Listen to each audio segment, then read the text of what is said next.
벙커원 라디오. 안녕하세요. 용산에서 가장 믿음 가는 조립 PC 전문 업체 컴스테이션의 이경식입니다. 당장이라도 사용하고 있는 컴퓨터를 들어다 던지고 싶을 때, 그럴 때를 대비해 저희 컴스테이션이 용산 선인상가 21동 1층 130호에서 기다리고 있습니다. IT 강국에 걸맞게 믿을만한 조립 PC 컴스테이션이 신뢰를 바탕으로 그 기회를 제공해드리겠습니다. 궁금하신 점은 문의 주십시오. 011-892-5568번입니다. 우주 최강의 만족스러운 서비스를 제공해드리는 저희 컴스테이션이 늘 기다리고 있겠습니다. 딴지스에게 F1 같은 존재, 컴스테이션은 조용한 형제들과 함께합니다.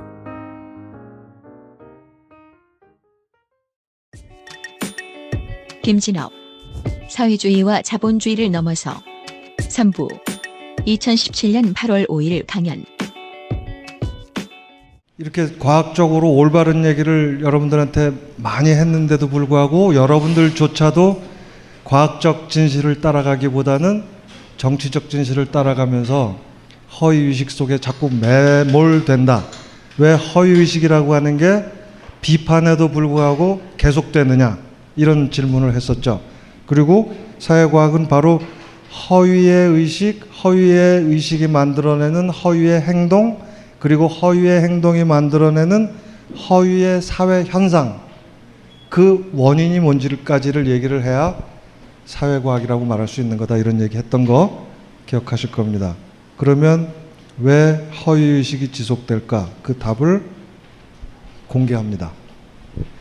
자본주의라고 하는 게 사람들이 잘못 생각하고 있는, 자본주의라고 하는 게 시장이 확장되면서, 말하자면 영국의 시장이 잘 확장돼 가지고 그게 인도까지 가고, 영국의 시장이 확장돼서 우리나라에까지 오게 되고, 영국의 시장이 확장돼서 이렇게 해서 커져 나간 거다, 이렇게 생각하기가 아주 쉬운데 사실은 그 반대입니다. 무역이 먼저 이루어지면서 국내에서의 시장이 확장됩니다. 이게 무슨 뜻이냐면, 자본주의는 한 나라 안에서 만들어진 제도가 아니라 여러 나라들 사이의 무역 관계에 의해서 만들어진 제도다라고 말하려고 그러는 거예요. 자본주의는 역사적으로도 그렇고 기본 개념적으로도 세계 체제다라고 말해야 된다는 겁니다. 바로 그래서 자본주의라고 하는 게 사실 국가들 사이의 경쟁 관계 속에 있는 이런 거거든요. 그래서 경제 질서는 세계 체제 속에 있는데 정치 질서는 국가 단위로 이루어지는 거예요. 그러면 이 국가는 누가 만들었어요? 여러분들이 생각하기에 우리나라 국가는 누가 만들었어요? 우리가 독립했어요? 독립당했어요? 광복했어요? 광복당했어요? 이런 질문이에요. 여러분, 우리가 세계 체제 속에서 무역에 합류하게 될 때 최초에 나타났던 게 상선이에요? 아니면 함선이에요? 왜 영국이 우리 보고 무역하자 그러면서, 미국이 우리 보고 무역하자고 그러면서, 일본이 우리 보고 무역하자 그러면서 왜 군대를 보내? 그 이상하잖아요. 우리는 사실은 이렇게 폭력적인 세계 체제를 만들어내는 어떤 특정 국가들, 우리가 중심부 국가 또는 뭐 헤게모니 국가 이렇게 얘기할 수 있는데, 영국이나 미국이나 이런 나라들 또는 뭐 일본 이런 나라들이 세계 체제를 같이 만드는 거예요. 그러면서 우리를 강제로 거기에 편입시켰어요. 강제란 말은 대포를 가지고 왔으니까. 이래서 우리가 국가가 됐어요. 우리가 독립국가를 만들려고 해서 만든 게 아니라 니들 독립국가 해, 그래서 만들어졌다고. 물론 우리는 식민지로부터 벗어나려고 독립군들이 열심히 싸우긴 했지만 미국이 싫다고 그랬었으면 지금도 식민지야, 간단히 말하면. 그 사람들이 모든 식민지들을 독립국으로 만들자라고 결정했기 때문에 우리가 독립국이 된 거지, 우리가 열심히, 물론 우리가 열심히 싸웠으니까 이 싸우는 사람들을 무력으로 제압하는 것보다는 독립시켜서 하는 게 더 낫겠다, 이런 생각을 했겠죠. 그러니까 내가 지금 우리 독립운동했던 사람들 욕하려고 그러는 건 아니고요. 물론 중요하죠. 그러나 어쨌든 결과적으로 보면 우리는 독립한 게 아니라 독립당했다고요. 결과적으로 보면. 우리가 분단했어요? 분단당했어요? 분단당했잖아요. 그럼 우리가 통일할 것 같아요? 통일당할 것 같아요? 제가 보기엔 통일당할 것 같아요. 이런 얘기를 하려고 그러는 거야. 다시 말하면 세계체제라고 하는 건 몇몇 중심 국가들이 굉장히 강력한 국가 권력을 가지고 나머지 약소 국가들을 완전히 지배하는 체제예요. 중심부와 주변부 사이에.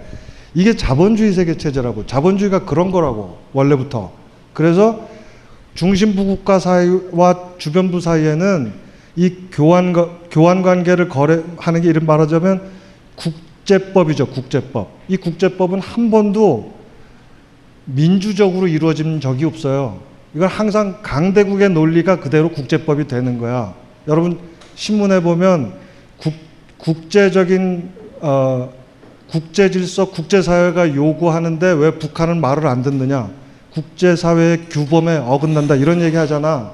그러면 이 국제사회란 말은 200여 개의 국가가 있는데 이 사람들이 합의한 국제질서 이렇게 생각하기 쉬운데 사실은 그게 아니죠. 국제질서, 국제규범이란 말은 무슨 뜻이에요? 미국이 결정하는 거거든요. 미국이 국제거든, 국제. 이런 의미로 여러분들이 이해를 해야 되는 거고, 그래서 비록 무역이라고 하는 게 질서가 있는데 그 질서는 항상 중심부 국가들에게 유리하게 돼 있을 수밖에 없어요. 그러니까 당연히 그 중심부 국가와 주변부 국가 사이에는 갈등이 있을 수밖에 없죠. 부등가 교환 관계니까. 되나요? 그거예요. 그래서 그걸 세계체제라고 하는 걸 역사적으로 살펴보면 그게 더 명확하게 드러나는데, 자본주의 세계체제를 굉장히 내가 요약해서 얘기하면, 아주 요약해서 얘기하면, 제국주의 시대에는 제국주의 중심부 국가들과 식민지들의 관계로 있었어요. 근데 이때 관계는 철저하게 군대에 의해서 이루어진 거기 때문에 전쟁이에요, 전쟁. 열전 상태라고 얘기할 수 있어요. 제국주의 간 전쟁도 있었지만, 예를 들면 독일하고 미국의 관계도 있었지만, 전쟁도 했지만, 식민지라고 하는 건 사실은 전쟁으로 강제 지배하는 거거든요. 그런 의미에서 열전 상태라고 얘기할 수가 있는 거죠. 전쟁 상태입니다. 이 열전 상태의 전쟁이 러시아 혁명을 계기로 해서 달라지기 시작해요. 러시아가 말하자면 이 열전 상태에다가 열전 상태에 있는 국제 질서의 균열을 만들어내는 거죠. 그래서 바뀌었던 게 냉전 체제예요. 여러분, 냉전 체제라는 게 1945년부터의 일이지만 이게 사실은 갑자기 만들어진 게 아니라 이 열전 상태가 냉전 상태로 바뀌게 되는 핵심적인 계기는 러시아 혁명이었다라고 하는 거예요. 어쨌든 제가 조금 급히 나갈게요. 자, 열전 상태라고 하는 건 뭐냐면 정말 문자 그대로 전쟁하는 거예요. 근데 냉전 상태라고 하는 말을 사람들이, 제가 학생들하고 농담 삼아 질문을 하면 냉전의 반대말이 뭐야? 그러면 열전이요 이렇게 얘기를 해요. 근데 냉전의 반대말은 뭐예요? 전쟁의 반대말은 뭐예요? 평화죠. 전쟁의 반대말은 평화인데 내가 냉전의 반대말이 뭐냐 그러면 열전이라 그런다고. 그럼 냉전 체제 때문에 우리가 지금 고통받고 있으니까 냉전 체제를 극복하자 그러면 어떻게 해야 돼? 전쟁하면 돼. 냉전의 반대말은, 즉 전쟁의 반대말은 평화죠, 당연히. 그죠? 근데 냉전 체제라는 건 뭐냐면 열전, 총칼은 쏘지 않는데, 그래서 근데 둘 사이의 관계는 적대적 관계예요. 적대적 공존 관계를 우리가 평화 공존이 아니라 적대적 공존 관계를 냉전 관계라고 얘기를 해요. 적대적 공존이란 말, 예를 들면 박정희와 김일성은 적대적 공존 관계죠. 평화 공존은 아니죠. 서로 죽일 놈 하니까. 근데 김일성이 죽으면 박정희도 죽어요. 왜냐하면 박정희의 권력은 김일성이 언제 쳐들어올지 모른다는 그것 때문에 자기 권력이 유지되는 거거든요. 거꾸로 김일성의 권력은 박정희가 미국을 앞세워서 언제 쳐들어올지 모른다는 것 때문에 그 권력이 유지되고 있는 거거든요. 그러니까 김일성과 박정희는 적대적인 관계지만 서로 공존할 수 있는 관계죠.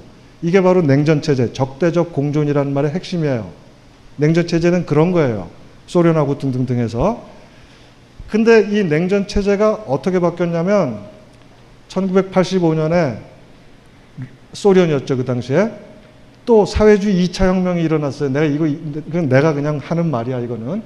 어디 공식적인 용어는 아니에요. 그만큼 쇼크가 컸다는 거, 충격이 컸다는 건데, 혁명이라고 부르는 이유가 뭐냐면 85년대 고르바초프라는 사람이 공산당 서기장이 되면서 냉전 체제를 하지 않겠다고 선언을 해버렸어요. 다시 말하면 적대 관계를 청산하겠다. 평화 공존으로 가겠다. 그래서 우린 더 이상 군대 가지고 이른바 우리의 위성 국가들에 대해서 군대로 통제하지 않겠다. 와요. 좀 길어질까 봐 걱정이 되기 시작했어요, 제가. 여하간 그래서 지금 넘어갈게요. 고르바초프 이후에 냉전 체제가 무너지게 돼요. 그래서 말하자면 냉전 체제가 무너진단 말의 가장 구체적인 표현은 우리나라하고 소련이 국교를 맺었잖아요. 그렇죠? 우리나라하고 중국하고 국교를 맺었잖아요. 그 전까지는 안 맺었었거든요. 우리가 85년에 냉전 체제의 해체를 선언하고 나서 독일이 통일이 됐고요. 우리나라에서 벌어진 일은 소련하고 중국하고 수교한 거예요.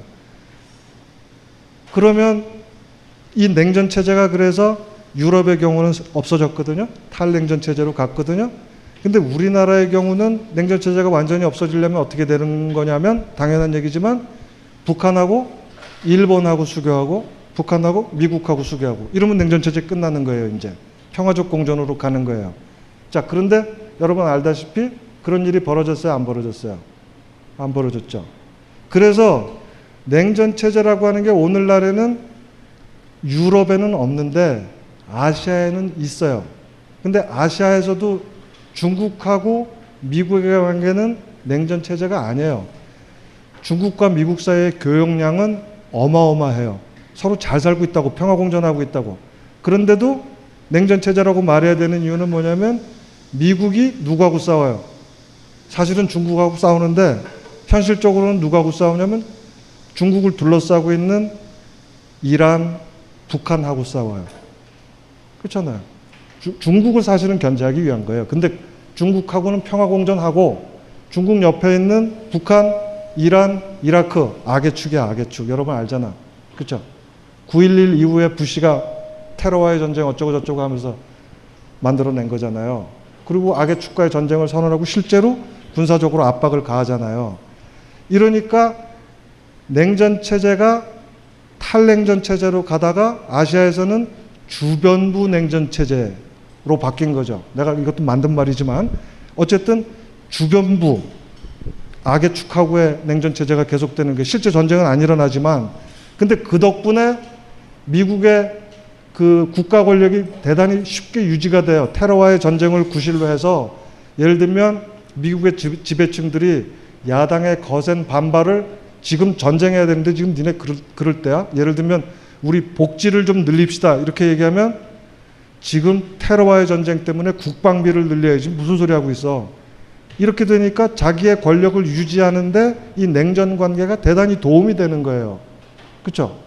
거꾸로 김일성 입장도 마찬가지죠. 적이 없어졌다가 북한 이란 대통령이나 아니면 김일성도 마찬가지로 미국이 계속해서 우리를 압박을 계속하니까 내 권력을 유지하는데 훨씬 좋죠. 내가 미국하고 전쟁해야 되니까 지금 뭐 인권 따질 때가 아니야 이 사람들아. 미국이 쳐들어올지 모른다고. 그러면 내 말 잘 들을 거잖아요. 이런 게 바로 냉전 체제거든요. 근데 이 냉전 체제, 적대적 공존 관계가 주변부에서 일어난다 이런 뜻이에요.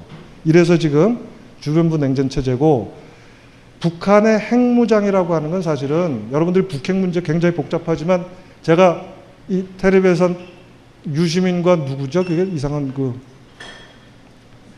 이상한 게 아니라 하여간 무슨 토론을 잠깐 보다가 내가 썰전 그거 보다 답답해가지고 꺼버렸는데 이게 제대로 얘기할 수 있는 게 전혀 안 되는 거예요.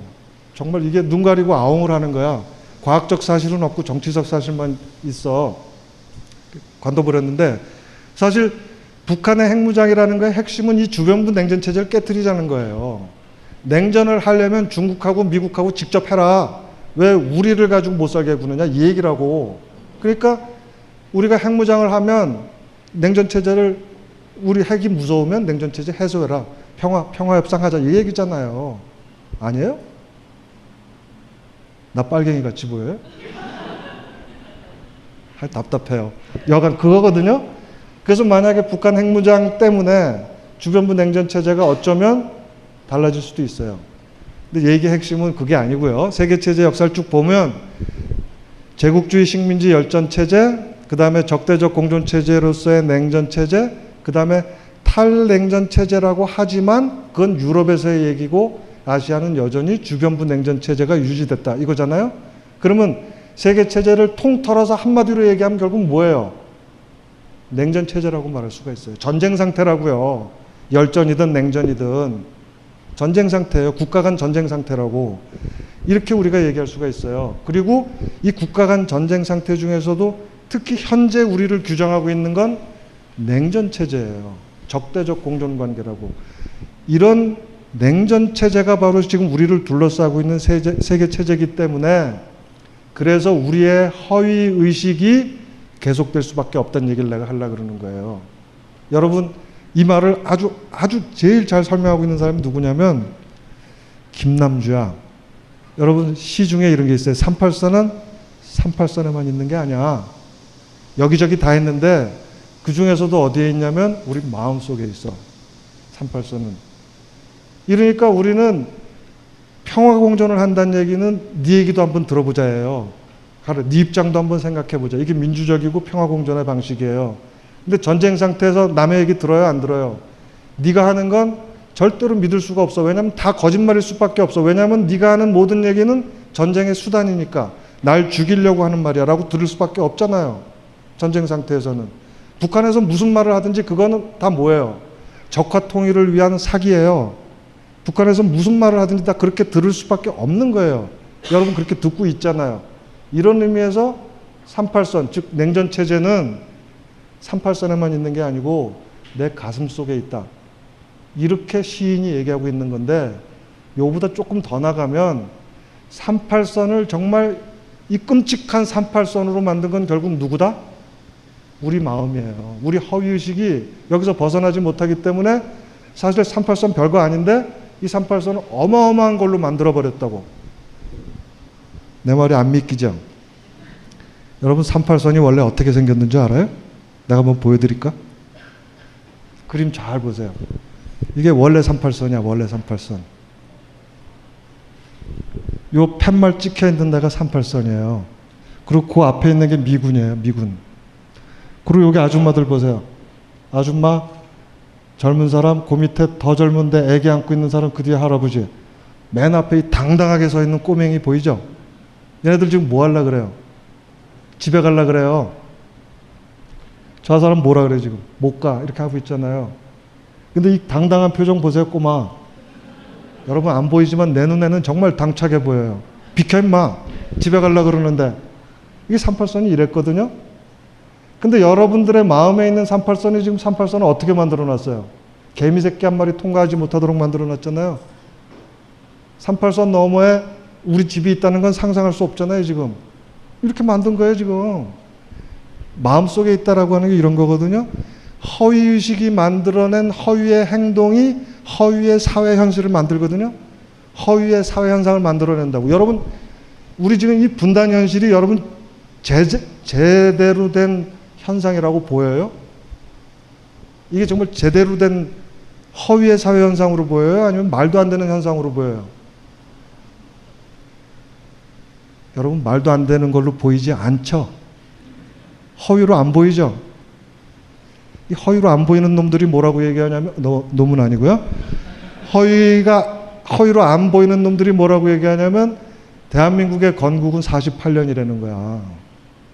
이미 분단이 이루어진 뒤만 대한민국이라는 거야. 이런 얘기가 바로 허위의식이 만들어내는 허위의 사회 현실의 가장 대표적인 겁니다. 여러분들이 근데 만약에 이걸 허위라고 느끼지 못한다고 그러면 여러분들은 아까 제가 학교와 언론에 의해서 길들여지는 노동자들 얘기했던 거 기억하시죠? 그런 겁니다. 바로 이 38선 때문에 우리가 아까 얘기했던 허위의식, 자본주의와 시장경제는 전혀 다르다라고 하는 거가 먹히지를 않아요, 여러분들한테. 내가 수업 시간에 정말 애써서 얘기하면 알았어요. 그리고 그 약효는 딱 일주일이야. 일주일 지나면 다 말짱 꽝이야, 내 얘기는. 이게 바로 그런 겁니다. 거기에 비해서 유럽은 탈냉전에 성공했기 때문에 사실 여러분들이 제3의 길이라고 하는 말 굉장히 많이 하는 거 알고 있죠. 그리고 우리는 그걸 굉장히 부정적으로 생각하죠. 부정적으로 생각하죠. 뭐 부정적인 측면이 없는 건 아니에요. 근데 중요한 얘기는 뭐냐면 이 사람들은 적어도 냉전적 허위의식 속에서 벗어나 있다는 거예요. 그래서 이런저런 자유로운 생각을 한다는 거예요. 근데 그래서 사회민주주의를 해볼까, 민주사회주의를 해볼까, 이런 제3의 길은 없을까, 저런 제3의 길은 없을까, 다양한 방식의 민주계획적 시장경제라고 하는 걸 모색한다고요. 좋다는 얘기를 하려고 그러는 게 아니에요. 이렇게 저렇게 해볼 수 있다는 거야. 여러 가지를 이 사람들은 실험도 해보고. 그런데 냉전에 갇혀있는 한반도에서 이건 불가능한 얘기야. 제3의 길이 어딨어. 둘 중에 하나지. 자본주의냐 사회주의냐. 이거밖에 없어요. 그래서 나처럼 자본주의와 사회주의, 시장경제와 자본주의 시장경제 이거 다 구별해라. 이렇게 얘기하면 저 사람은 개량주의자거나 이상한 사람이거나 이렇게 된다는 거예요. 우리나라에서는 남쪽에서는 무조건 반북 이데올로기에 맞아 떨어져야 약효가 있고 말이 설득력이 있고, 반대로 북한에서는 반미 이데올로기 아니면 안 되는 거고요. 등등등 제3의 길은 없는 겁니다. 비슷하게 우리하고 똑같이 냉전 체제 속에 갇혀 있는 미국 제3의 길 그런 얘기 안 합니다. 일본 그런 얘기 없어요. 러시아, 중국 다 마찬가지고요. 이래서 제가 아까 허위의식이 계속해서 재생산되는 이유가 뭐냐? 바로 38선은 우리 마음을 결정하거든요.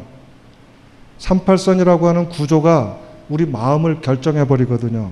그러니까 분단체제라고 하는 이 속에서 사는 우리들한테는 마음이 둘 중에 하나밖에 없는 거죠. 자본주의냐 사회주의냐 이거밖에 없다. 바로 우리가 가지고 있는 허위의식의 원인은 세계체제라고 하는 구조에 있다라고 말할 수 있다는 겁니다. 동의하시나요? 동의는 하는데 기분은 안 좋죠. 왜냐하면 우리가 할 수 있는 일이 없잖아요. 그렇죠? 그래서 예를 들면 결론이 어떻게 나야 되냐면, 그러면 역사를 변형시키고 세상을 바꿔나가는 건 사람이 하는 게 아니라 세계체제가 한다는 얘기네요. 냉전체제, 역사, 세계체제가 바뀌기 전까지 우리는 꼼짝도 못한다는 얘기네요. 왜냐하면 우리의 의식이 그 체제, 38선에 의해서 그 분단의 마음이 우리한테 갇혀버리니까 이렇게 생각할 수 있잖아요. 근데 사실은 모든 역사는 사람이 만드는 거죠, 당연히. 역사의 주체는 당연히 사람이 하는 거죠. 그리고 우리가 조금 더 역사의 주체가 될 수 있었던 이유는 자연 속에서 상대적으로 자연에 대해서 좀 지배적인 역할을 할 수 있었던 이유는 뭐냐면 이러저러한 인과적 힘들을 많이 알 수 있었기 때문이잖아요. 지금 우리는 이만하면, 지금까지 얘기한 거 이만하면 역사에서 우리한테 어떤 힘들이 작동하는지에 대해서 좀 알았잖아요. 이 정도면. 그렇죠? 그래서 과학이라고 하는 게 바로 이렇게 원인을 찾는데 지금 상당 수준의 인과적인 힘들이 뭔지에 대해서 분석을 했거든요. 그런데 과학이라고 하는 건 아까도 우리 모두에서 얘기했지만 최종적으로는 실천의 과학이에요. 마찬가지로 사회과학도 실천의 사회과학이거든요. 궁극적으로는 뭘 하려고 그러는 거예요? 우리 마음에 드는 비행기를 만들려는 거고 우리 마음에 드는 사회를 만들려고 그러는 거예요. 그게 아니면 과학은 여러분들한테 지지를 받을 수가 없어요. 여러분들이 종교보다 과학을 믿는 이유가 거기에 있다고, 철학보다 과학을 믿는 이유가 거기 있는 거거든요. 어쨌든 그런 거예요. 그래서 우리가 역사의 주체라고 말을 하는데 실제 지금 보면 우린 역사 주체가 아니라 세계체제가 역사 주체인 것처럼 보여요. 그럼 우리가 세계체제라고 하는 이 강력한 사회구조라고 하는 이 강력한 힘에 맞서서 우리가 주체가 될 수 있는 길은 없는 거냐? 없으면 내가 여기서 얘기할 리가 없죠. 그죠? 있죠. 있죠. 그걸 알려고 그러면 우리가 사회구조라고 하는 거하고 자연구조라고 하는 거의 차이를 이해해야 돼요. 자연 구조는 우리하고 상관없이 있어요. 그런데 사회 구조는 결국 어떤 거냐면 우리들이 어떤 행위를 할 때 우리들이 실제 행위하는 방식이 사회 구조예요. 어떤 학자들은 사회 구조를 뭐라고 정의하냐면 패턴드 비헤이비어라고 얘기해요. 우리 행위들의 유형화된 형식이 구조다 이렇게 얘기하는 거예요. 다시 말하면 내가 아침에 일어나서 아침밥을 먹는, 그리고 아침밥을 사서 먹는, 어떤 사람은 아침밥을 굶는 이런 행위들이 있는데 이걸 유형화해 보니까 자본주의 사회에서는 사람들이 아침을 굶더라. 구조의 구조. 그리고 사회주의 사회에서 조선시대에는 아침밥 열심히 먹더라. 이런 식의 얘기들이에요. 행위를 유형화해보고 그 행위의 유형이 결국은 구조다라고 말할 수 있다는 겁니다. 그러니까 사회구조라고 하는 건 결국은 내가 어떻게 행동하느냐에 따라서 달라지는 건데 우리는 사실은 구조적 압력이 크기 때문에 구조에 맞춰서 행동을 하는 거죠. 그걸 우리가 구조가 행위를 결정한다고 말하죠. 여러분들이 지금 아침에 일찍 일어나는 이유는 사회구조가 아침에 시간 맞춰서 오지 않으면 여러분들한테 페널티를 가하기 때문이죠. 학교에 9시까지 안 오면 F죠. 뭐 이런 거잖아요. 이런 것들 때문에 거기에 맞춰서 여러분들이 행위를 할 수밖에 없잖아요. 구조가 행위를 결정한다. 근데 만약에 여러분들이 우리 앞으로는 무조건 11시에 출근하자. 11시에. 했고 여러분들이 막 움직여서 11시 출근, 2시 퇴근. 생각만 해도 좋아요? 그렇게 하기로 해요. 그러면 구조가 바뀔 수도 있어요. 사실 거의 불가능한 얘기지만 사람들은 예를 들면 삼성에서 예전에 러시아워를 피해서 아침 새벽같이 출근하고 오후 4시만 되면 퇴근하자. 사람들이 원해서 그렇게 된 적이 있어요. 이런 건 행위자들이 구조를 바꾸는 거거든요. 그렇잖아요. 그럴 수도 있어요. 그래서 사람들이 뭐라고 떠드냐면 구조가 행위를 결정하느냐, 행위가 구조를 결정하느냐, 이거 가지고 막 싸워요. 구조가 행위를 결정할 수도 있고 행위가 구조를 결정할 수도 있기 때문에. 그리고 이걸 다르게 표현하면 사회가 개인을 만들어요, 개인이 사회를 만들어요. 사회가 개인을 만들 수도 있고 개인이 사회를 만들 수도 있죠. 근데 조금 아까 우리는 뭐라고 얘기했냐면 38선은 우리 마음에 있다. 허위의식은 세계체제가 만드는 거다. 이 말은 구조가 행위를 결정한다. 이런 말이겠죠. 그렇죠? 맞아요. 여러분, 구조가 먼저냐 행위가 먼저냐라는 질문은 사회가 먼저냐 개인이 먼저냐라는 질문과 같아요. 여러분 생각에 사회가 먼저예요? 개인이 먼저예요? 이 질문하면 밤새도록 토론해요. 그래서 제가 결론을 먼저 얘기하면 부모 없는 자식은 이 세상에 없어요. 부모 없는 자식은 이 세상에 없어요. 과학적으로 확인할 수 있는, 다시 말하면 역사적 경험적으로 확인할 수 있는 그 근거 위에서 얘기하자 그러면 사회가 개인보다 먼저 있어요. 당연하죠. 부모가 먼저 있다고 무조건. 이걸 토론하려면 좀 길어지기 때문에 넘어갑니다. 이거 폭력이라 그래요. 구조가 행위를 통해서 내가 지금 하여간 태초에 사회가 있었고 태초에 구조가 있었다고요. 사실은 이게 왜 그러냐면요.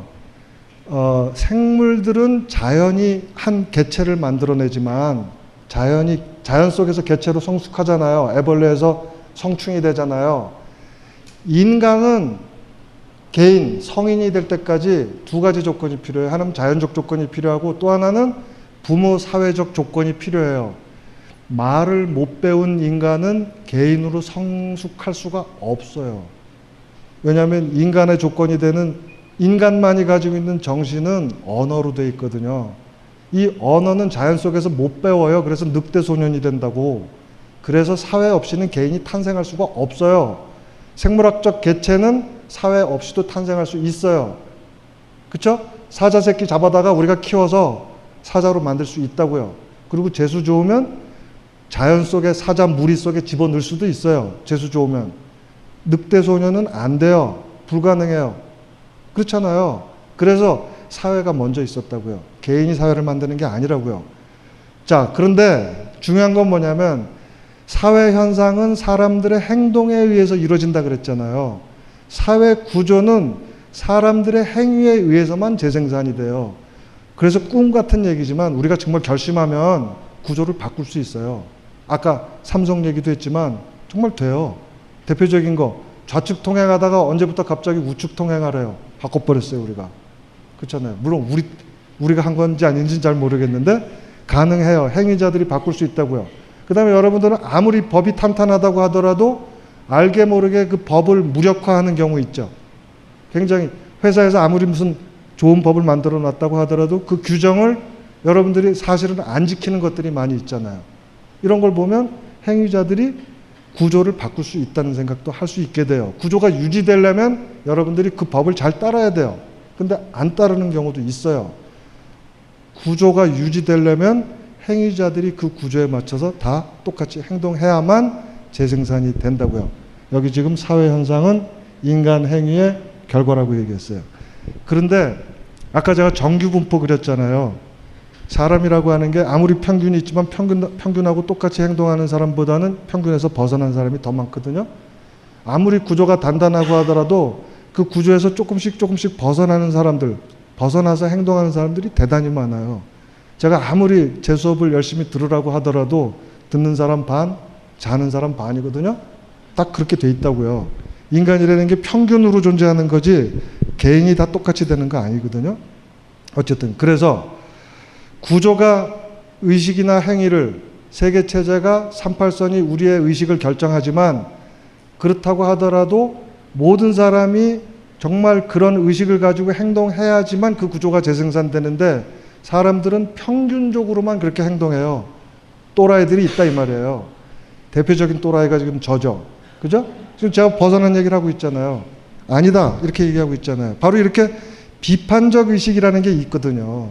이 비판적인 의식이 있으면 이게 잘하면 구조 변형을 낳을 수도 있다 이 말이에요. 잘하면 제가 여기 부모 없는 자식은 없지만 부모 같은 자식도 없다. 말을 잘한 것 같아. 그죠? 괜찮은 것 같아. 어쨌든 자 그래서 구조라고 하는 건 사람이 만들어내고 사람의 행동에 의해서 재생산되는 거기 때문에 구조를 변형시킨다라고 할 때 그 구조 변형이라고 하는 건 결국은 사람들이 비판적인 의식을 갖고 비판적인 행동을 통해서 하는 거예요. 그렇죠? 그래서 예를 들면 여러분들이 구조적인 모순에 의해서 자본주의는 멸망하게 돼 있다. 이런 말 많이 들어봤죠? 설사 그 말이 맞다고 하더라도 사람들이 그 구조적 모순 때문에 이런저런 행동을 하지 않는 한 구조는 바뀔 수가 없어요. 저절로 되는 게 어딨어. 자본주의가 무슨 행위자야? 그 구조는 행위자가 아니잖아. 행위자가 그러한 규칙에 따라서 움직일 때 그게 구조가 되는 거거든요. 그러니까 구조 변형이라고 하는 건 결국 사람이 하는 거예요. 문제는 사람이 자기 스스로의 판단에 의해서 하는 거냐 아니면 허위의식에 매몰돼서 하는 거냐 이게 다른 거지. 사실은 무의식적으로 하는 거죠. 그런 사람의 경우에는. 그런 겁니다. 그런 의미에서 우리가 사회과학이라고 하는 건 허위의식이라고 하는 건 38선이 만들어낸 의식이고 여러분들이 학교와 언론을 통해서 만들어진 또는 부모님들이 여러분들을 가르쳐서 만들어진 의식인데 그 의식에 대해서 내가 지금 그게 아니다라고 얘기하고 있잖아요. 그게 아니다라고 얘기한다. 이게 사회과학은 그런 의미에서 비판이면서 계몽이면서 구조를 변경시킬 수 있는 원동력이 되는 건 틀림이 없어요.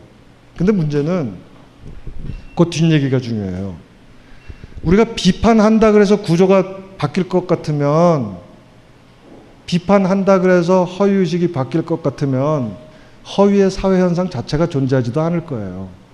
내 수업 한 번 듣고 나서 세상이 바뀌면 나도 얼마나 신나겠어요.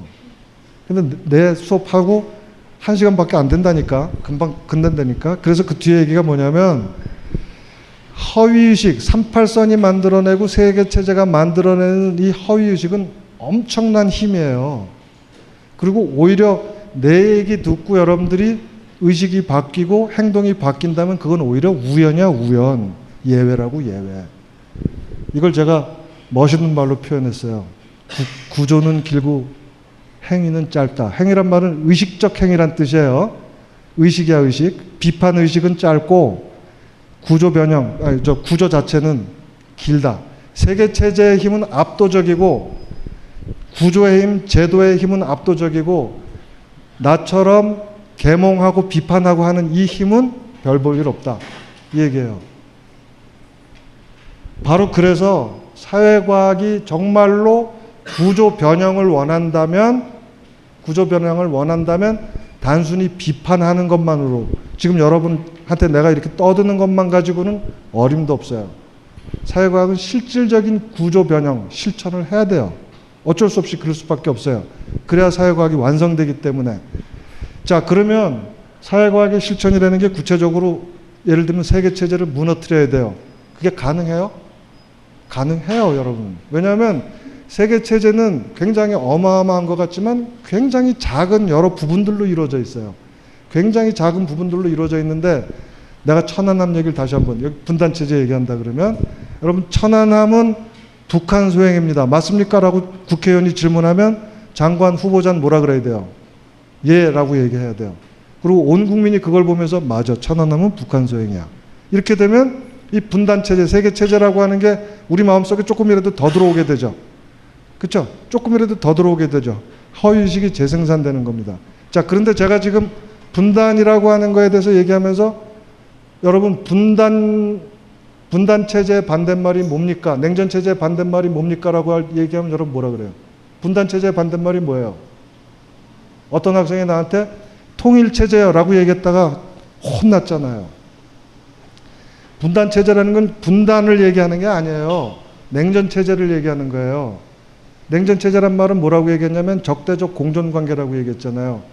그러면 이 분단체제, 냉전체제가 우리한테 주는 고통에서 벗어나려면 어떻게 해야 돼요? 평화체제를 만들면 된다니까요. 평화체제를 만들면 된다고요. 그러면 이 분단체제를 극복하려면 어떻게 하면 돼요? 평화체제를 만들면 된다니까요. 북한을 미워하지 말고 우리 이웃으로 만들면 된다고요. 그러면 이 평화체제 38선이 우리한테 주던 그 힘이 갑자기 없어져요, 사실은. 갑자기 없어져요. 내가 그 증거를 대볼까요? 여러분, 개성공단이 만들어졌어요. 개성공단이라는 건 문자 그대로 냉전체제에서는 만들어질 수 없는 거예요. 이거는 상호 신뢰가 있어야지만 가능한 거고 서로 평화공존한다는 거에서만 가능한 거예요. 이 개성공단이 만들어졌을 때 국민들이 당시에 조금 오래된 기억인데 정확하지 않은데 미국하고 우리나라가 아니라 북한 여자 농구팀이 우리나라에서 시합을 했어요. 농구 시합을 했어요. 그때 국민들이 압도적으로 북한을 응원했어요. 근데 여러분, 만약에 지금 북한 팀하고 미국 팀하고 여기서 농구 시합 한다고 그래봐요. 어떨 것 같아요? 여러분 누구를 응원할 것 같아요? 내 말 말고 원래 누구 응원하려고 그랬냐고. 아마도 북한 응원하는 게 쉽지 않았을 거예요. 이렇게 사람의 마음이라는 게, 개성공단이라는 게 작은 구조 변형이거든요. 세계체제라고 하는 건 굉장히 많은 구조들로 이루어져 있는데 그 중에 하나가 아주 작은 구조인지는 모르지만 개성공단이라고 하는 구조 변형이에요. 엄청난 구조 변형이라고 사실은. 그게 만들어지면 우리 허위의식이 갑자기 날아가 버려요. 갑자기 날아가 버려요. 그래서 사회과학의 실천이란 말은 어디까지 가야 되는 거냐면 허위의식이 재생산되지 않는 아주 작은 구조를 만들어내면 그 다음에 우리들은 허위의식을 버릴 수가 있다고요.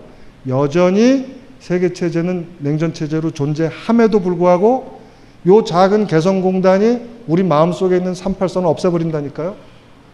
바로 이런 가능성 때문에 세계체제가 있다고 그래가지고 거기서 좌절하고 세계체제가 역사의 주체니까 우리는 할 일이 없어 라고 얘기하는 건 뭔가 모르는 사람이라고요. 우리는 개성공단을 만드는데 만약에 혹시 투표할 기회가 생긴다면 열심히 투표하면 그러면 세계체제가 38선을 무너뜨릴 수 있다고요. 이렇게 여러분들이 이해해야 된다는 겁니다. 마찬가지로요. 자본주의하고 관련돼서 여러분들이 많이 듣는 허위의식이 뭐냐면 무노동 무임금이야. 그리고 여러분들 언뜻 생각하기에 그게 맞는 것처럼 보이잖아요. 무노동 무임금, 일하지 않은 잔 먹지도 마라. 그럴듯해 보이잖아요. 세상에. 근데 여러분들이 만약에 거기서 저항 없이 맞아요 이러면 38선이 여러분들한테 마음의 38선을 만들어내는 거예요. 근데 조금만 생각해 보면 무노동 무임금, 일하지 않은 잔 먹지도 마라. 이런 얘기는 말도 안 되는 얘기라는 거 알 수 있거든요. 나랑 5분만 토론하면 되는 얘기인데 시간이 5분도 없어요. 여하간 그래서 비판하지 않고 넘어가면 그냥 다 넘어가요. 문호동 부인금 맞아 뭐 이렇게 하고 넘어간다고요. 이렇게 되면 근데 만약에 내가 이제 여러분들한테 왜 사람이 일하지 않은 사람은 먹지 않는다는 게 말이 되는 얘기냐, 일보다 더 먼저 되니 하게 해서 설득이 됐어요. 나랑 설득이 돼서 맞아 문호동 무임금 원칙은 말도 안 돼 라고 교실에서는 확신을 했는데 밖에 나가면 아 그래도 문호동 무임금이 맞지 이렇게 되잖아요. 아니라고요? 일하지 않은 자는 먹지도 말라가 진실이지 뭐. 사회 현실에서는 그러니까. 그럼 여러분들 다 그 말 다시 수용한다고요. 이걸 변경시키려고 그러면 내 강의를 백날 들어봐야 소용없어. 어떻게 변경해야 돼요? 작은 개성공단을 만들어야 된다고. 그게 뭐야?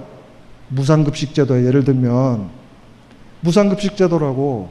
무상급식 제도가 딱 만들어지면 그 다음에 미국하고 북한이 농구 시합을 할 때 여러분들은 누구 편을 들 것 같아요? 바로 이런 거예요. 무상급식 제도가 만들어지면 문호동 무임금이라고 하는 허위의식이 하루아침에 없어져요. 그래서 내가 사회과학자 입장에서 여러분들한테 문호동 무임금 원칙이라고 하는 건 잘못된 겁니다 라고 비판적으로 말을 했어요. 근데 이거는 목사님도 얘기할 수 있는 거고 등등등도 할 수 있어요. 사회과학자는 어디까지 가야 돼요? 또는 여러분들이 사회과학자라면 어디까지 가야 돼요? 바로 무상급식 제도 만들어내는 데까지 가야 돼요. 그래야 허위의식이 깨져요. 그리고 허위의식이 깨지면 허위 현상도 없어져요. 이 허위의식이 근데 결코 이렇게 강의 수준에서 우리끼리 비판적으로 얘기한다 그래가지고 깨지지 않아요.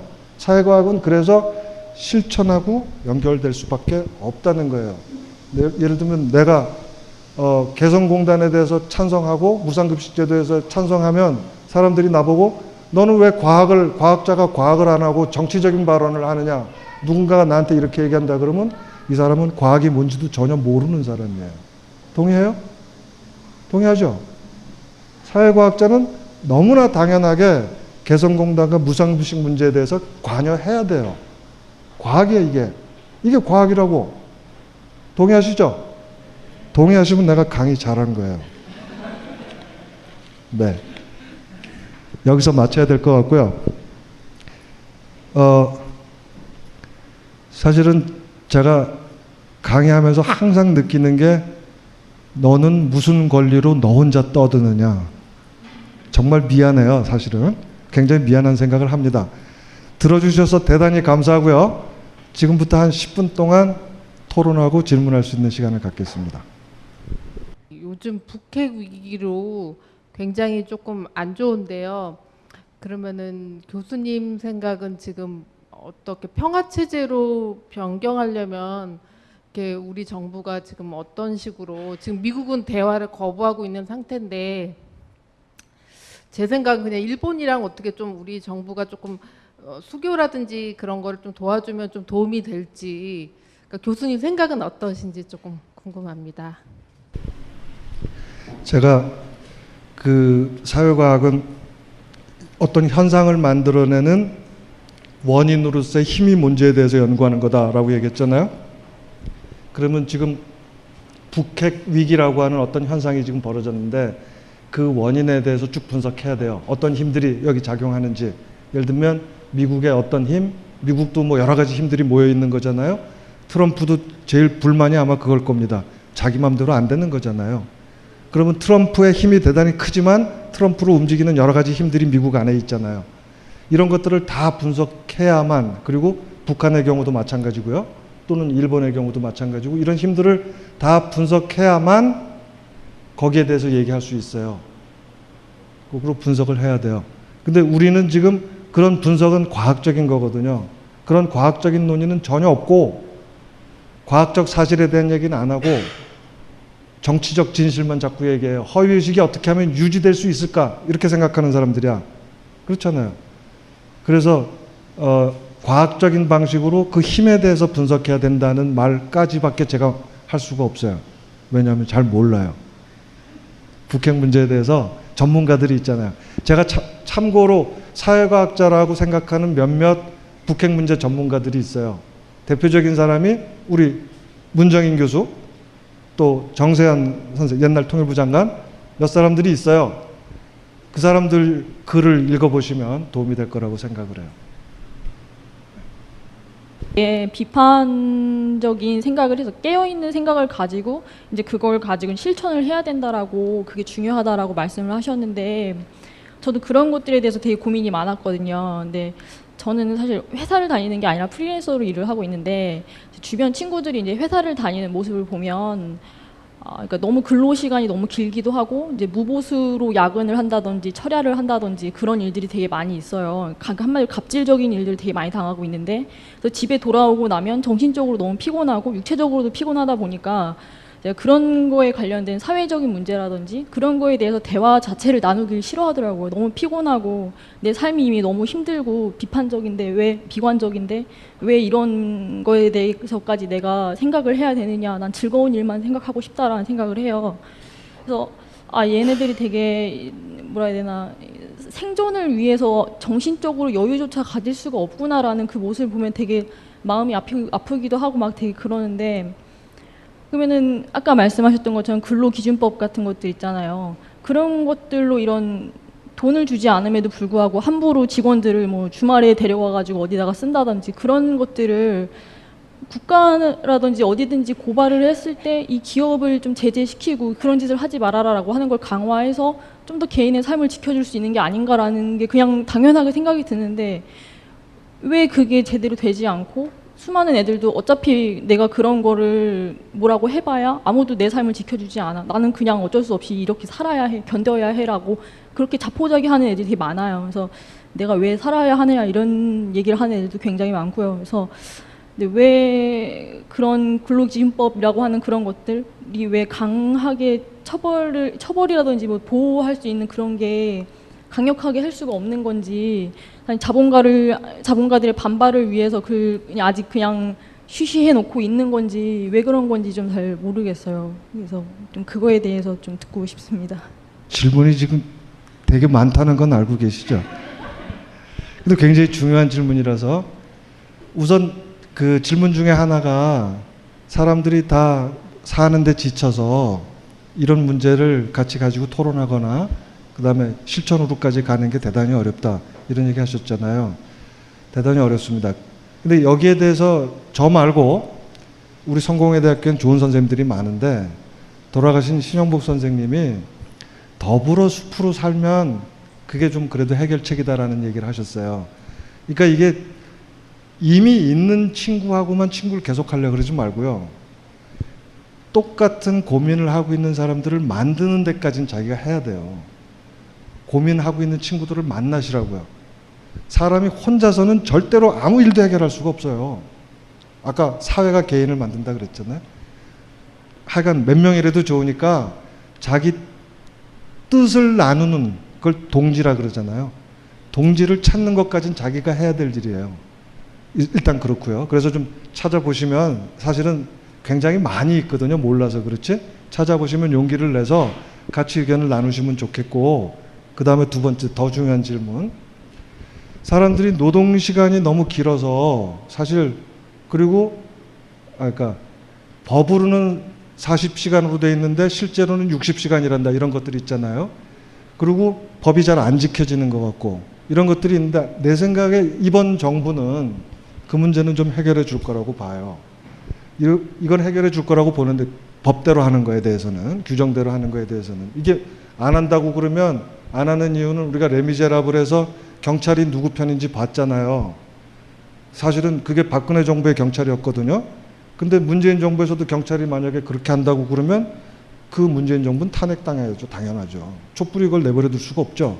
그건 법대로 해야 되는 겁니다. 자, 그런데 그것만이 문제가 아니라 사실은 이런 고민을 해야 돼요. 제가 문재인 정부 정말 굉장히 좋아요. 왜냐하면 거기 굉장히 많은 사람들이 각각의 분야에서 저보다 훨씬 뛰어나고 잘하더라고요. 그래서 최고다 이랬는데, 제일 좀 못마땅한 게 하나 있어요. 경제정책의 최우선은 일자리다. 소득 주도의 경제를 한다. 예전에는 무조건 재벌이 돈을 많이 벌어오면 거기서 좀 부스러기 얻어가지고 우리도 먹고 살자, 이러는 거였는데, 지금은 거꾸로잖아요. 국민들이 쓸 수 있는 돈이 있어야 경제가 잘 되는 거니까 국민들이 쓸 수 있는 돈을 많이 주자, 이거예요. 그러려면 일자리가 많아져야 된다, 이거거든요. 근데 한 가지 뭐 생각하고 있겠죠. 생각하고 있는데 아직은 내놓을 수 없는 건지 모르겠는데 저는 명시적으로 내놨으면 좋겠다라고 하는 생각이 뭐냐면 노동시간을 줄여야 돼요. 노동시간을 줄이면 일자리가 저절로 늘어나요. 일자리 늘리려고 공무원들을 많이 뽑을 게 아니라 공무원들 예를 들면 지금 또는 공무원 아니라고 하더라도 현실적으로 우리나라 노동시간은 50시간이거든요. 그걸 예를 들면 40시간으로 줄여. 그리고 이거 어기는 사람은 엄청난 벌금을 매기는 거예요. 그게 노동자가 자발적으로 어기든 사실은 노동자들도 자발적으로 어기거든요. 알잖아요. 여러분들 그 시간 외 근무수당은 더 많이 주잖아. 그러니까 자꾸만 더 하려고 그런다고. 노동자들도 이거는 자기들끼리 해야 돼. 강하게 해야 돼.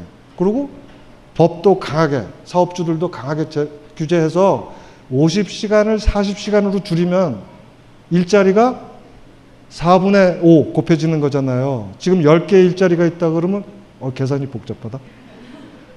10개 일자리가 4분의 5면 얼마야? 50 나누기 4니까 하여간 12개 반 정도가 늘어나요. 25%가 늘어난다고 일자리가 노동시간을 줄이면 이렇게 하는 게 더 맞다고 생각해요 나는. 왜냐하면 국민소득이 우리나라 수준에 있는데 우리나라처럼 노동시간이 긴 나라가 없어요. OECD를 다 비교해봐도 엄청난 노동을 하고 있다고 지금. 그러니 친구들 그런 고민들이 나오는 거거든요. 저 그러면 그 법이 왜 강하게 이렇게 이루어지지 않는 이유는 뭐예요? 그냥 왜 냅둘 수 있는 거예요? 우선 첫 번째, 법이 있는데 시행이 안 되는 문제는 나는 문재인 정부가 그거는 해결할 거라고 봐요. 시행이 안 되는 이유는 경찰이 사장 편에 드는 레미제라블 경찰이기 때문인데 문재인 정부에서는 그러지 않을 거라고 믿어요. 그럴 거라고 생각해요, 실제로. 근데 문제는 법을 50시간을 40시간으로 만드는 그 법을 누가 만드느냐의 문제죠. 그렇죠? 그게 문제예요. 우리가 그거를 만들 수 있는 준비가 안 돼 있으면 법은 절대로 안 돼요. 여러분들은 50시간을 40시간으로 줄이는 거에 대해서 지금 여기 직장에 다니는 사람들은 당장 무슨 생각하냐면 내 월급이 줄어들겠지라고 생각할 거예요. 그러면 안 되지. 당연히 그렇게 생각할 거라고요. 그렇게 생각하는 한은 법은 안 바뀌어요. 그게 허위의식이거든요. 물론 내가 여러분들한테 거기에 대한 많은 얘기를 해주면 허위의식이 깨지겠죠. 제 강의 나중에 한번 와서 들으세요. 우리 성공회대학교 와서. 여하간 근데 그런 식으로 우리가 이제 계몽도 필요하고 등등등 필요한데 최종적으로는 여러분들이 나 월급이 좀 줄어도 돼라는 결단을 하지 않으면 안 돼. 최종적으로는. 적어도 좋아. 깎는 건 좀 그렇고 오르지 않는 것까지는 내가 다시 지금 100만 원 받는데 노동시간이 줄었을 때 월급이 조금 뭐 그 정도까지는 내가 봐줄게. 근데 나 월급은 더 안 올라도 좋으니까 노동시간은 무조건 다 줄이자. 이거는 노동자 입장에서도 결단해야 돼요.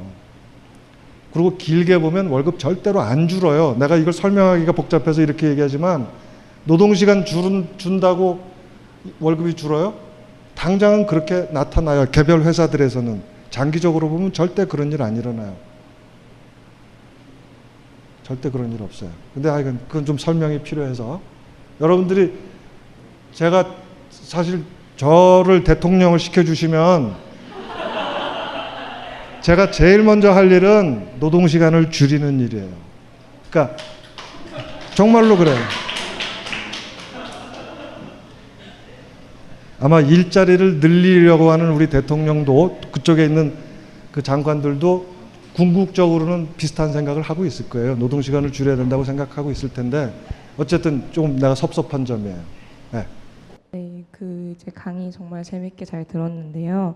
그 제도 변화가 불가피한데 그 제도에 영향을 줄 수 있는 그냥 어떤 정치적인 영향력을 가지고 있는 일반 시민들이 할 수 있는 것은 이상적으로는 시민의 관심과 운동이라고 생각하는데 현실적으로는 이게 그렇지 않다고 생각을 해요. 그래서 이제 촛불혁명도 역시 되게 어렵게 이루어졌긴 했지만 현재 지금 재판 과정을 바라보고 있으면 그 권력이 가진 무소불위의 힘 앞에서 이제 시민들이 굉장히 좌절하는 모습들을 많이 볼 수가 있잖아요. 그래서 이런 사회에서 청소년이나 학생 그리고 비정규직과 같은 사람들이 크게 힘을 발휘할 수 있는 것이 만일 무상급식과 같은 이제 정책의 드라이브를 하는 것이라고 한다면 그러면 이렇게 사회 경제적 지위가 낮은 사람들이 이를 위해서 중부담, 중복지를 안고 가야 하는 건지 이거에 대해서 어떻게 생각하시는지 궁금합니다. 분석을 좀 해봐야 돼요. 인과적 힘의 문제에 대해서. 근데 그것도 제가 전문가가 아니라서 쉽게 얘기할 수는 없는 건데 저는 이런 건 있어요. 지금 청소년들이나 이런 문제들은 사실은 깊이 생각 안 하고 연구 많이 안 하고 그냥 다른 나라에서 어떻게 하는지만 봐도 돼. OECD 평균만 가지고 얘기해도 우리가 지금 말도 안 되는 지표를 가지고 있는 게 너무나 많아서 우리가 OECD 평균에 해당되는 것만 하자 이렇게만 요구해도 난 충분히 굉장히 많은 변화들이 있을 거라고 생각을 해요. 근데 제가 오늘 얘기했던 거의 핵심은 뭐냐면 어쨌든 아무리 작은 제도라고 하더라도 그걸 바꾸는 거에 성공하면 우리들의 의식은 기하급수적으로 과학적으로 변한다. 조그만 제도라도 성공적으로 만들어 놓으면 우리들의 허위의식은 굉장히 크게 변한다. 그걸 해야 된다 이런 얘기를 하는 거고요. 그걸 하려면 혼자서는 못하는 거니까 동지들 많이 찾으시라고. 이런저런 동지들 많이 만나셔서 거기까지는 우리가 해야 될 일이에요. 우리가 최소한 한 개인이 책임져야 될 일은 동지하고 같이 만나는 것까지는 우리 책임이야. 그 다음에 뭐가 어떻게 될지에 대해서는 함부로 얘기하기 어렵겠지만 일단은 거기까지는 해야 되지 않나. 중부담 그 얘기는 제가 잘 몰라요. 네.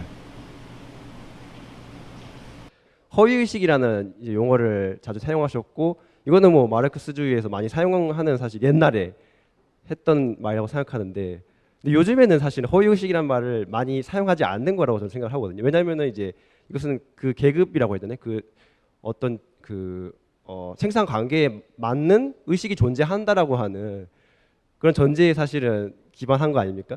그렇게 됐을 경우에는 그 생산 관계에 맞는 자신의 계급에 맞는 의식을 갖지 못하고 있다, 즉 이제 계몽을 해야 된다라고 하는 굉장히 어떤 말하자면 계몽주의적인 태도가 될 수 있기 때문에 사실은 기피하는 것들이 있다고 생각을 하는데, 근데 교수님께서는 이제 전면에 이것은 이제 사회학이라는 것은 계몽이다라고 이제 말씀을 해주셨지 않습니까? 이것은 근데 상당히 사실 저는 궁금한 것이 이런 것들이 이런 교수님의 입장이라는 것은 지금 현대의 어떤 사회학을 하시면서 많이 비판을 받는 부분이 아닐까. 그래서 이 부분을 굳이 허위의식, 계몽이라는 이제 단어를 굳이 일관해서 사용하신 점에 대해서 어떤 입장을 가지고 이제 사용하셨는지 좀 여쭤보고 싶습니다. 네, 이것도 사실은 굉장히 고급에 해당되는 건데 답변을 안 할 수는 없을 것 같아.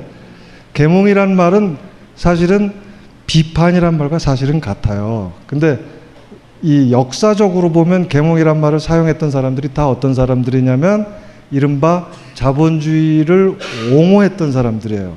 결과적으로는. 그래서 계몽이란 말은 사실 굉장히 좋지 않은 의미를 담을 수 있어요. 예를 들면 우리가 선생과 제자의 관계에 대해서 우리는 이게 서로 교환되는 관계라고 얘기했었는데, 계몽이라는 건 계몽 주체가 있고 계몽의 피주체가 있다라는 개념이잖아요. 그래서 우리가 계몽이란 말은 굉장히 좋지 않은 말이죠. 그럼에도 불구하고 내가 그 말을 썼던 거예요, 사실은. 왜 썼냐면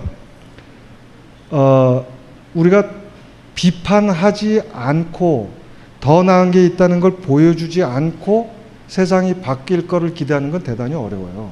출발은 어쨌든 비판적인 생각이고 비판적인 생각의 공유예요. 이 공유라고 하는 걸 나는 계몽이라는 말로 쓴 거예요. 그런 의미로 이해해 주면 좋겠고, 이른바 계몽주의라는 사람들이 원래 계몽이라는 단어를 썼을 때도 그런 뜻으로 쓰지는 않았어요. 가르치는 놈하고 배우는 놈이 따로 있다는 뜻으로 쓰지는 않았어요. 계몽주의의 원조라고 얘기할 수 있는 철학자가 칸트인데, 칸트가 계몽이라는 단어를 어떤 식으로 쓰냐면 네 자신의 이성을 사용하는 걸 두려워하지 마라라고 얘기를 해요. 네 자신의 이성, 네 자신의 철학자나 아니면 성직자의 이성이 아니라 네 자신의 이성을 사용하기를 두려워하지 마라. 이게 사실은 계몽 정신이에요. 근데 하여간 그 정도로 하고. 네. 강연 너무 잘 들었고요. 저 하나 짧게 질문을 드리겠습니다. 허위의식 깨는 게 핵심이잖아요. 네, 그 부분에서 이게 좀 사적인 질문일 수도 있는데 이제 사회적으로 허위의식을 깨는 방법에 대한 이야기를 많이 해주셨는데 교수님께서는 어떻게 이제 개인적으로 어떤 방식으로 허위의식을 깨시는 수행 같은 거? 네, 그 좋은 생각입니다. 근데 나는 특별히 수행을 해서 허위의식을 깬 게 아니고요. 내가 과학을 공부하다 보니까 허위의식이 깨진 거예요. 과학이라고 하는 게 뭐냐면요. 과학이라고 하는 게 참 재밌는 건데 여러분 이 그림 한번 보시겠어요? 이거는 진암철이라고 하는 그림이에요. 지금 밑에 있는 게 진암철, 막대기가 진암철이고 저 위에 있는 게 북극성이거든요. 북극성, 하여간 진암철은 북쪽을 가리키니까 이 북극성 진암철에 대해서 우리 신영복 선생님이 글씨를 쓰셨지만 이 글 자체는 신영복 선생님의 글은 아니에요. 오해는 하지 마시고 이건 모든 과학자들이 동의하는, 사실은 굉장히 많은 학자들이, 과학자뿐만이 아니라 동의하는 말인데 제가 한번 읽어드릴게요. 북극을 가리키는 진암철은 무엇이 두려운지 항상 바늘 끝을 떨고 있다. 여윈 바늘 끝이 떨고 있는 한 그 진암철은 자기에게 지워진 사명을 완수하려는 의사를 잊지 않고 있음이 분명하며 바늘이 가리키는 방향을 믿어도 좋다. 만일 그 바늘 끝이 불안스러워 보이는 전류를 멈추고 어느 한쪽에 고정될 때 우리는 그것을 버려야 한다. 이미 진암철이 아니기 때문이다. 이해하시나요? 공부하는 모든 사람은 사실은 여러분 철학은 망치로 한다는 말 들어보셨죠? 자기 신념을 믿지 말고 버리란 뜻이에요. 내가 확신하고 있는 얘기를 버려라. 망치로 깨서 버려라. 그러면 어떻게 되냐면 바늘 끝이 항상 떨려요. 내가 지금 여러분들한테 이렇게 확신에 차서 얘기를 했지만 누군가가 반론을 얘기하면 난 항상 받아들일 준비가 돼 있어요. 떨을 준비가 돼 있다고. 만약에 떨지 않고 있으면 어떻게 되냐면 고정되면 뭐라고 돼 있어요? 여기 지금 버리라고요. 진암철이 아니라고요. 과학은 그게 허위의식, 정치적 진실하고 다른 점이에요. 과학은 새로운 경험 앞에서, 새로운 사실 앞에서 항상 떨려야 되고 새로운 논리적 반론 앞에서 항상 떨려야 돼요. 새로운 추론 앞에서 떨려야 되고 새로운 경험 자료 앞에서 떨려야 돼요. 그게 아니면 안 돼. 그러니까 지금 내가 이렇게 여러분들한테 확신에 찬 얘기를 하더라도 언제든지 떠오를 준비가 돼 있지 않으면 사실은 그게 비판이죠. 자기 자신에 대한 비판이지만 그 비판이 없으면 과학이라고 할 수가 없어요. 그렇지 않은 것들을 우리 뭐라고 부르냐면 이데올로기라고 불러요. 이데올로기는 절대로 안 떨어요. 근데 과학은 항상 떨어요. 더 중요한 건 그 다음 기절이에요. 진암철이 떨고 있는 한 우리는 그 바늘이 가리키는 방향을 믿어도 좋다예요. 떨고 있기 때문에 그 바늘이 가리키는 방향을 믿을 수 있다고요.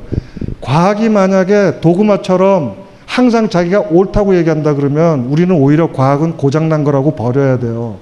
과학은 항상 새로운 경험 앞에서 자기를 수정할 준비가 돼 있어요. 그러나 자기를 수정하면서 항상 최선으로 가요. 갑자기 뉴턴이 없어지고 아인슈타인이 되는 게 아니거든요.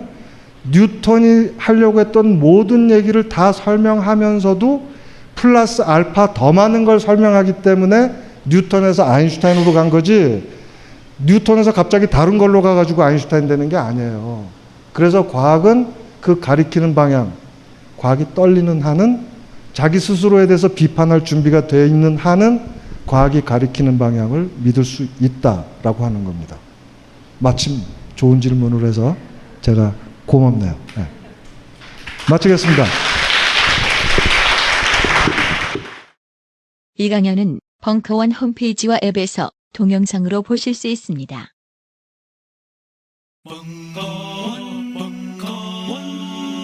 벙커원 라디오.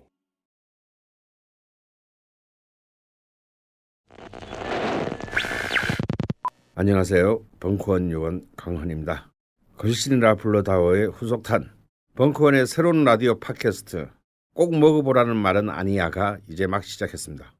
육체파 미남 배우 혹은 국민 개새끼 배우 김의성과 벙커원 노예 낯선 PD가 함께하십니다. 이제 먹으러 돌아다니기 좋은 시절입니다. 근데 꼭 먹어보라는 말은 아니야. 그냥 그렇다고요. 감사합니다.